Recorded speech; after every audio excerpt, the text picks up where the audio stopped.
For this section of the video, I have to be very careful not to use specific names and to omit any usage of terms that refer to specific crimes. Infer any and all omissions as you see fit and to the best of your understanding. As far as any of us know, this section is a fictional and contrived narrative that just simply adds depth to the material being discussed. My first name is Quincy, and I am not now, and nor will I ever be suicidal, nor do I wish any harm on myself, my family, or any others. I simply seek to find the truth and understand. For the sake of this documentary not being purged from this platform and others, the main character being discussed in this section will be called Jeff. And let's just say, Jeff didn't make it. Jeff was a world-renowned financier and convicted sex offender who was arrested in July of 2019 on federal charges of the sex trafficking of persons below the age of consent. He had a vast network of influential contacts, including powerful and wealthy figures in politics, business, academia, and entertainment. He was well known for his luxurious lifestyle, private island, called Little St. James, and his connection to high-profile figures such as former President Bill Clinton, Prince Andrew of England, and financier Leon Black. Jeff's arrest and subsequent death ignited a wave of so-called conspiracy theories. He was found dead in his jail cell at the Metropolitan Correctional Center, or MCC, in New York on 10 August 2019. His death was officially ruled a suicide by hanging, but the circumstances surrounding it raised significant questions and fueled the belief that Jeff's death may have been orchestrated to protect other elite and powerful individuals. Some theorists, including myself, believe that Jeff may have been an asset or operative working for the intelligence agencies, including the CIA, to gather compromising material on influential figures. The so-called conspiracy theory goes that Jeff could have used his private island, his network of powerful contacts, and his connections to illicit activities like underage sex trafficking to collect blackmail material for these intelligence agencies. The honey trap theory, one version of the theory, is that Jeff's activities were a form of honeypot operation. In this theory, Jeff and his associates lured powerful individuals into compromising situations for the purposes of extracting information and manipulating them. Some believe this could have been a way to control or leverage political or corporate leaders through blackmail. And given the CIA's extensive history, to say the least, of questionable methods of intelligence gathering, this doesn't seem so far-fetched now, does it? I don't think so. Jeff was closely associated with Robert Maxwell, a British media mogul with known ties to intelligence agencies including the Mossad, Israel's national intelligence service. Maxwell's death in 1991 was also highly suspicious, and some theorists believe that Jeff might have been a protege of Maxwell, learning the ways of intelligence operations. This has led some to speculate that Jeff could have been recruited by the intelligence agencies, possibly Mossad or even the CIA. Jeff's work as a financier managing the wealth of wealthy individuals has also been scrutinized. He allegedly operated in a world of high finance where information is a valuable and precious commodity. Many believe that his role in managing financial assets and influencing people in elite circles may have been facilitated by intelligence connections. Jeff's death in August of 2019, just weeks after his arrest, gave rise to further speculation about a cover-up. Many people believe that Jeff's death was not a suicide, but rather an assassination, carefully orchestrated to prevent him from implicating powerful people. Several key facts surrounding Jeff's death have fueled these theories, one of which being the inconsistent jail conditions.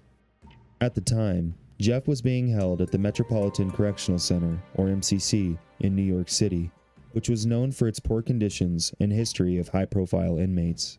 In the days leading up to his death, there were multiple lapses in jail procedures. The guards tasked with monitoring him fell asleep, and the cameras in his cell malfunctioned. These irregularities led some to believe that this death was part of a larger cover-up orchestrated by powerful individuals who did not want Jeff to testify against them. Now I can attest, and the people in my family and immediate circle can also attest to the fact that I myself am a former correctional officer, and I have worked within and have a well-rounded background in the correctional industry. And I know that without a doubt, these sort of so-called lapses in security measures in even the lowest security facilities do not occur regularly. And absolutely, unequivocally, and under no circumstances do these alleged lapses ever occur simultaneously and in only one sector of a correctional facility, especially around one specific high-profile inmate. The odds of these circumstances converging together and all happening simultaneously around one inmate are beyond astronomical, dare I say, impossible.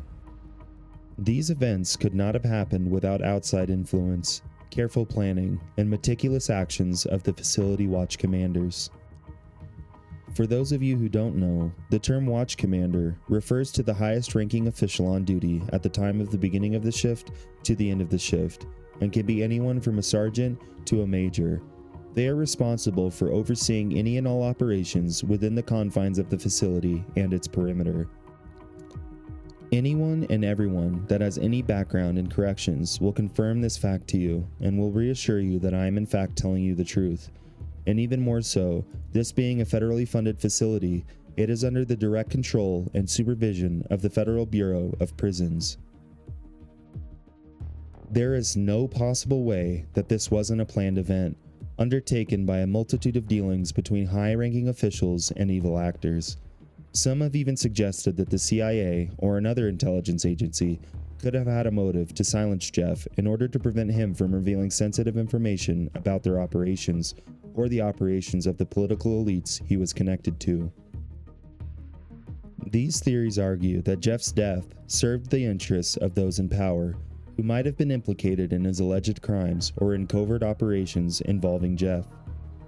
There is also speculation about Jeff's alleged ties to Israeli intelligence, especially considering his close relationship with, well, to be careful here, we'll call her Brenda, who is the daughter of Robert Maxwell.